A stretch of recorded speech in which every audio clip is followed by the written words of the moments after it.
Boa tarde a todos, meu nome é Rodrigo Azevedo, eu sou médico intensivista e hoje na nossa apresentação do Hot Topics nós vamos falar sobre Precision Medicine em síndrome de desconforto respiratório agudo. Agradeço a oportunidade de participar, não tem qualquer conflito de interesse sobre esse tema e essa síndrome ela foi inicialmente descrita em 1967 e descrita como uma insuficiência respiratória no adulto, parecida com aquela síndrome de desconforto da criança, respondia muito pouco à administração de oxigênio e parecia responder melhor à PIP. Desde essa descrição inicial do Augsburg e do Petit, muita coisa mudou nesse período, né? Mudou para melhor em termos de tecnologia e nem sempre a gente pode dizer que mudou para melhor, por exemplo, em termos de cultura pop. Mas o certo é que muita coisa mudou. Hoje, a gente tem, até a era pré-Covid, em torno de 10% das admissões numa UTI relacionadas em pacientes com síndrome de desconforto respiratório agudo. E 23%, quase 24% dos pacientes que internam necessitando de ventilação mecânica têm síndrome de desconforto respiratório. A mortalidade, ela tem caído nos últimos anos e essa queda de mortalidade está relacionada basicamente à terapia suportiva, com uma melhor ventilação mecânica e a outras estratégias como sedação e balanço hídrico menos positivo. Nos últimos 2 anos, a gente se deparou com um aumento expressivo da importância dessa síndrome no ambiente de terapia intensiva. Nos pacientes com Covid-19, naqueles que foram admitidos em UTI, a incidência de síndrome de desconforto era da ordem de 75%. E esses pacientes com síndrome de desconforto frequentemente eram aqueles pacientes que mais iam a óbito. Em 90% dos óbitos de pacientes que estiveram na UTI com o Covid, os pacientes tinham também síndrome de desconforto respiratório agudo. Além disso, essa é uma síndrome que gera uma desabilidade crônica nos pacientes. Esse estudo, por exemplo, de 2011, ele acompanhou pacientes por 5 anos. E os pacientes tinham desabilidade tanto física, quanto psicológica, quanto um aumento de custos relacionados à saúde, mesmo não tendo ou tendo testes de função pulmonar próximos do normal ou até normais. Numa era em que muito se discute sobre medicina de precisão e que se volta a discutir o melhor tratamento, um tratamento com ganhos maximizados para o paciente e efeitos colaterais minimizados, discutir sobre diagnóstico de determinadas patologias, sobre subgrupos dessas patologias que poderiam se beneficiar de uma melhor estratégia terapêutica, de uma estratégia terapêutica personalizada para esses subgrupos, tem se tornado importante. E na síndrome de desconforto respiratório também não é diferente. Quando se parte, a síndrome de desconforto ela é um diagnóstico sindrômico e ela inclui uma ampla gama de subfenótipos. E os critérios de diagnóstico eles são interpretáveis e podem gerar incerteza. A primeira definição, a definição de 94, ela teve seus méritos, né? Ela definiu para a gente aquilo que tinha sido descrito pela primeira vez em 67, mas tinha vários gaps de conhecimento. O que tentou ser resolvido em 2012 com uma nova definição, a definição de Berlim. Essa definição de Berlim, então, já colocava o que seria o início agudo de sintomas em até uma semana, estabelecia que as opacidades bilaterais elas não poderiam ser explicadas por derrame, nódulos, atelectasias e que elas não precisavam estar em 4 quadrantes do pulmão. Estabelecia uma avaliação objetiva de volemia, de disfunção cardíaca, além de estabelecer parâmetros mínimos de ventilação e estratificava a gravidade com base na relação PO2-FO2. Isso trouxe para a gente, essa nova definição, um acréscimo de valor preditivo na mortalidade, mas muito pouco, da ordem de 0,53 para 0,57.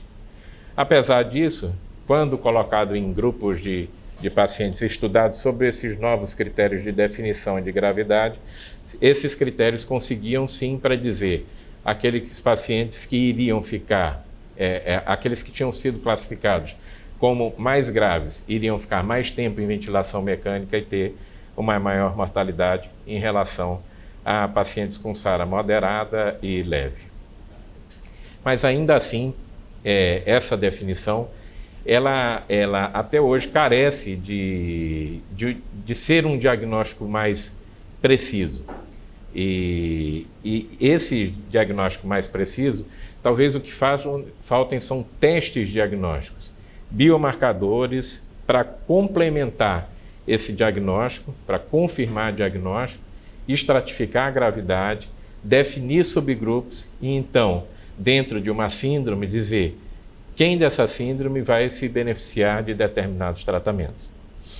Talvez eu esteja falando isso e imaginando assim, poxa, será que a gente não está imaginando o futuro de uma maneira muito caricaturada? Talvez não, talvez o futuro seja assim mesmo. Talvez o futuro seja dessa forma. Para a gente conseguir avançar nesses biomarcadores, a gente tem muito que entender ainda sobre fisiopatologia da doença. A gente sabe que a SARA tem duas fases. Uma fase precoce, em que predomina a inflamação e que vai ali de horas a dias depois do início do fator de risco ou da lesão, em que predomina uma lesão ou no alvéolo, no epitélio alveolar, ou no endotélio, que se caracteriza por um intenso edema inflamatório no alvéolo e no interstício, além de formação de membrana hialina, necrose de pneumócito tipo 1, um padrão histológico que a gente chama de dano alveolar difuso. E é seguida de uma fase tardia, que começa ali por volta de 7 a 10 dias e que se perpetua com fibroproliferação. Então, tem proliferação de pneumócito tipo 2, de fibroblasto, miofibroblasto, neovascularização e deposição de fibrina em graus variáveis. O reconhecimento da fisiopatologia e da ativação de cascatas de inflamação, coagulação, lesão epitelial ou lesão endotelial pode nos gerar diferentes conjuntos de intervenções necessárias, que possam, então, identificar se aquele paciente está perpetuando aquele quadro ou se ele está se encaminhando para resolução e reparo pulmonar. Os avanços de genômica, transcriptômica, proteômica e metabolômica nos têm fornecido em várias áreas da medicina da saúde biomarcadores para tentar identificar subgrupos, subfenótipos de pacientes. E esses biomarcadores hoje são uma das chaves da medicina de precisão. Na SARA isso não seria diferente, e a gente já tem alguns desses biomarcadores em estudo há alguns anos. Marcadores, por exemplo, de lesão direta, de lesão epitelial do pulmão, como a proteína surfactante, o KL6, o SRAG. Além de marcadores endoteliais ou de lesão indireta, como a angiopoetina 2, o fator de von Willebrand. Marcadores de inflamação, onde se destacam as interleucinas, especialmente a interleucina 8, e marcadores ainda de coagulação, onde se destaca o inibidor do ativador do plasminogênio tecidual do tipo 1. Para se ter uma ideia disso, de como isso já vem sendo usado, alguns estudos, por exemplo, correlacionam uma menor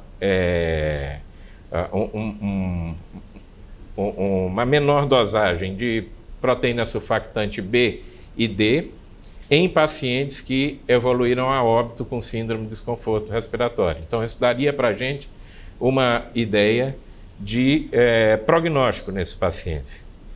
E ainda, lembrando, esses pacientes são muito heterogêneos, é um grupo muito heterogêneo.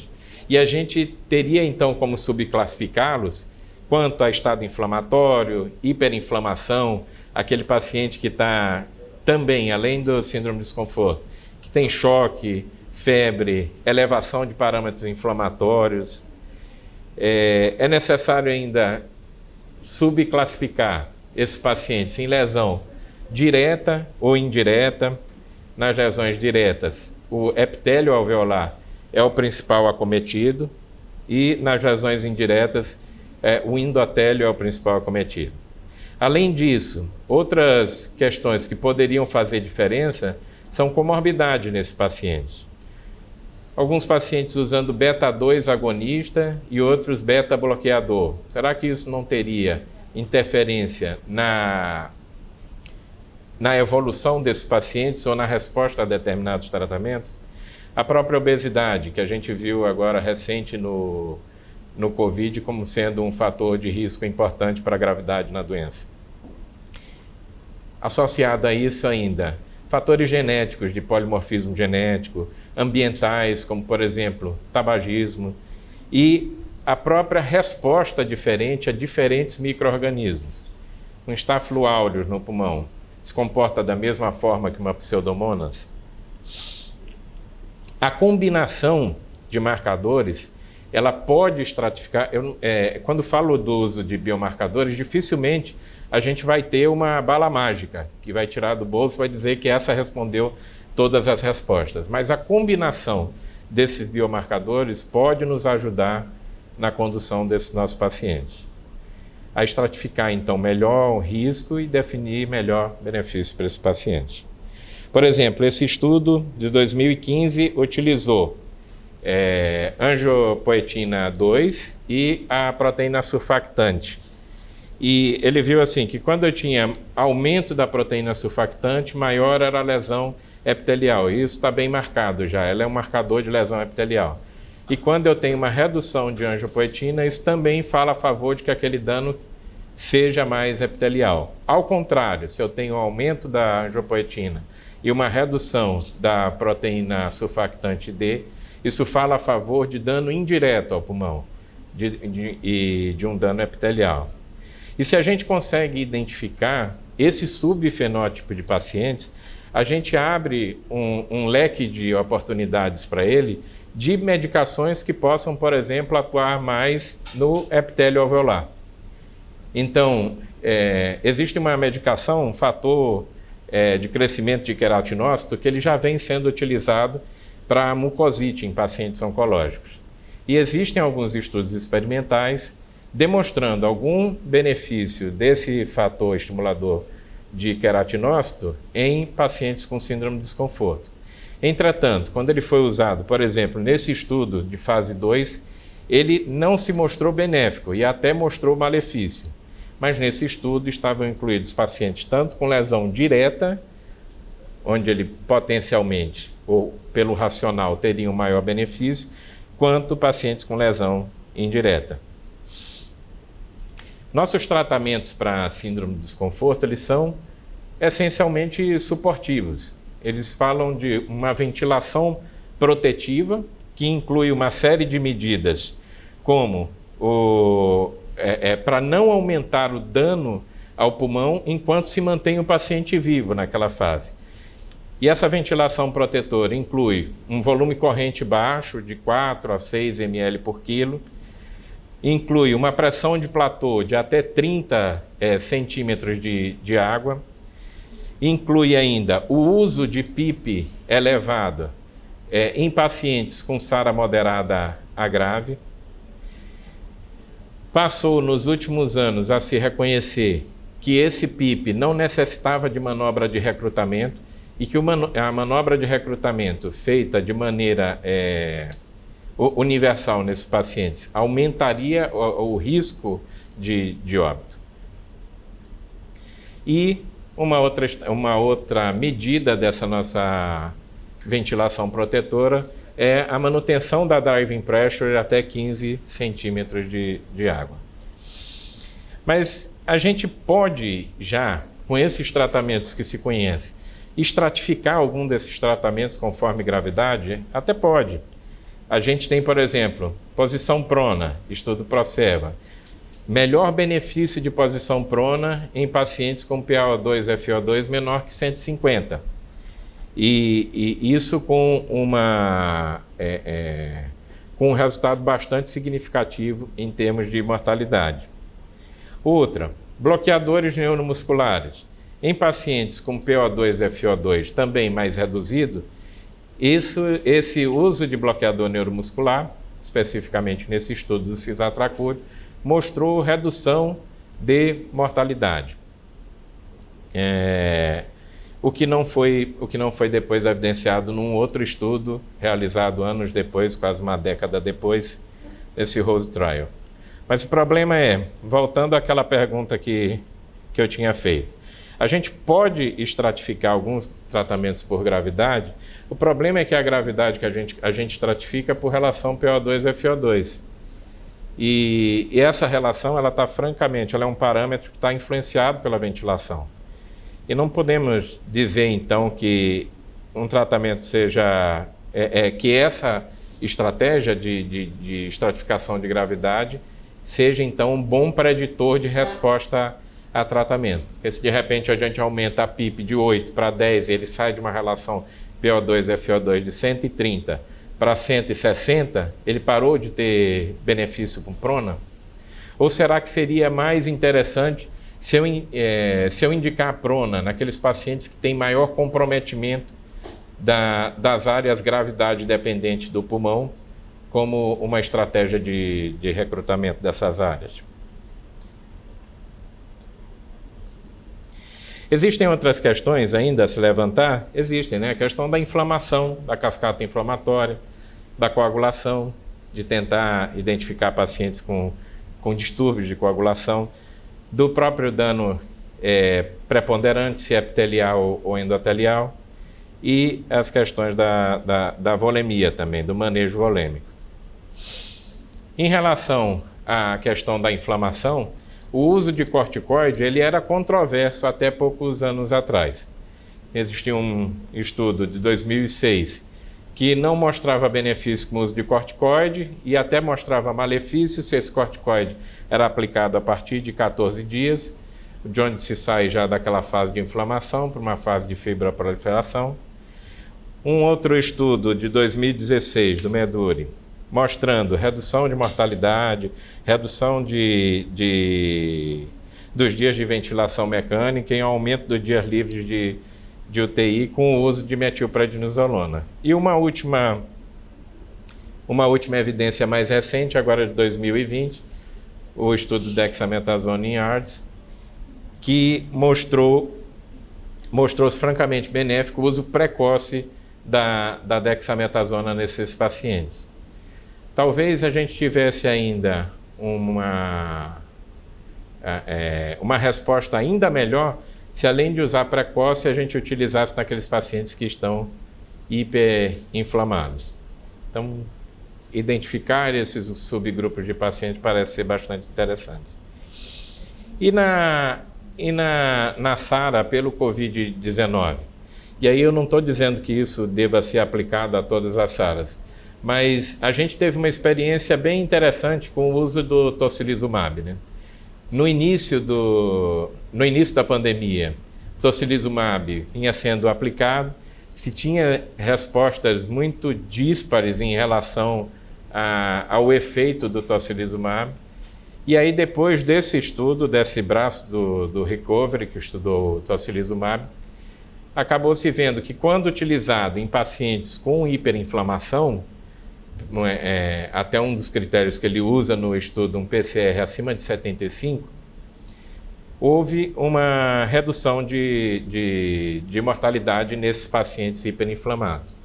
Na nossa prática, o que a gente viu? A gente voltou a usar tocilizumab e dessa vez estratificando clinicamente aqueles pacientes que estariam mais hiperinflamados. E dessa vez com uma ideia diferente sobre a medicação, uma ideia realmente de benefício dessa medicação.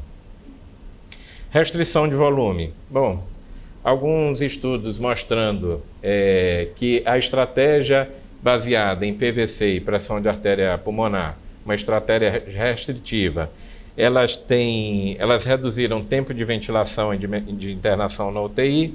Em 2016, um estudo parecido com uns resultados similares. Outros tratamentos, ECMO, para casos refratários à estratégia ventilatória, óxido nítrico, que não teve impacto em mortalidade, ventilação de alta frequência até com possível resultado maléfico. Ainda dentro desses outros tratamentos, uma nova estratégia que tem surgido na literatura, através desse estudo, né? Uma ideia de prevenção de síndrome de desconforto. Então, ele pegaria pacientes ali com risco de desenvolver síndrome de desconforto, e aí, quando a gente vai olhar para a tabela de inclusão dele, o que ele considerou risco? Pacientes com choque, com pneumonia, que tinham feito alguma aspiração de conteúdo gástrico, e ele então randomizou para budesonida com formoterol inalatório versus placebo. Houve um problema nesse estudo, porque ele teve um desbalanço, um viés de seleção. A maior parte dos pacientes com choque foi incluído no grupo placebo. E ele mostrou no final uma redução, uma melhora na oxigenação e menos progressão para a síndrome de desconforto. Ele próprio conclui que esse é um estudo pequeno e que teve problemas e que necessita de maiores estudos, mas a ideia de algo que possa prevenir a evolução para a SARA é bastante interessante. Mensagens para deixar para casa, então. Síndrome de desconforto é frequente, principalmente em tempos de Covid. A síndrome de desconforto é uma síndrome que abrange um grupo muito heterogêneo de pacientes. A medicina de precisão em síndrome de desconforto respiratório agudo pode levar a avanços no diagnóstico, na estratificação de risco e elegibilidade para alguns tratamentos, bem como abrir novos tratamentos que já venham sendo pesquisados em caráter experimental. O entendimento da fisiopatologia e o uso de biomarcadores pode ser a chave para a medicina personalizada nessa síndrome. E o tratamento atual ele é essencialmente suportivo. A gente fica, de certa forma, feliz porque teve a oportunidade de ver nesses últimos 2 anos muitos pacientes tratados com as nossas atuais evidências científicas.